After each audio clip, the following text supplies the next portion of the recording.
कि मेरे हाथ में अगर एक 2000 रुपए का नोट हो और एक हाथ में 2 रुपए का सिक्का हो, और अगर दोनों मेरे हाथ से गिर जाए, मुझे बताइए आवाज कौन करेगा, नोट या सिक्का? ऑफ कोर्स सिक्का।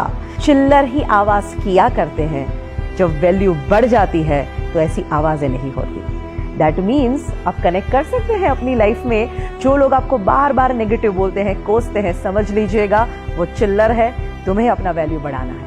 क्रिकेट का खेल चल रहा हो, प्लेयर्स खेल रहे हैं और ऑडियंस चीयर अप कर रही है, चिल्ला रही है, शायद कई बार ताने भी मारती है, सुनाती भी है, आवाज तो करती ही रहती है। कोई भी खेल में आवाज कौन करता है? प्लेयर्स आवाज करते हैं कि ऑडियंस आवाज करती है?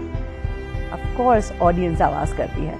दैट मीन्स अगर आपकी जिंदगी में बहुत लोग आवाज करने लगे तो समझ लीजिएगा आप सच्चे खिलाड़ी हो, और वो अभी भी ऑडियंस ही है।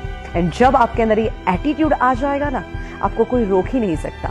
तो आज मैं आपको यही कहना चाहती हूँ कि दिल की आवाज जरूर सुनो, एंड ऑफ कोर्स एक एटीट्यूड अपनाओ जिसे हम कहते हैं नेवर गिव अप। जिंदगी में हार मानो ही नहीं। कितने सारे लोग हैं जिन्होंने इस एटीट्यूड को अपनाया और अपनी लाइफ को चेंज कर दिया।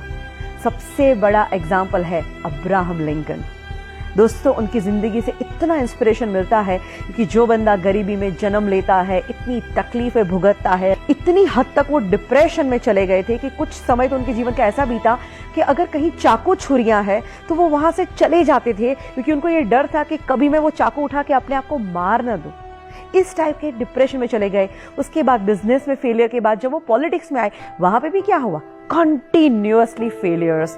बट फिर भी बंदे ने हार नहीं मानी, प्रयत्न करता गया और एक दिन आता है जब वो अमेरिका के प्रेसिडेंट बनते हैं, और ऐसे प्रेसिडेंट जो आज भी लोगों को इन्फ्लुएंस कर रहे हैं। He was the most influencing president ever in USA. He never give up. तो आप क्यों गिव अप करते हैं? हमारे ex president doctor APJ Abdul Kalam, उनकी जिंदगी में से भी बहुत कुछ सीखने जैसी बातें हैं।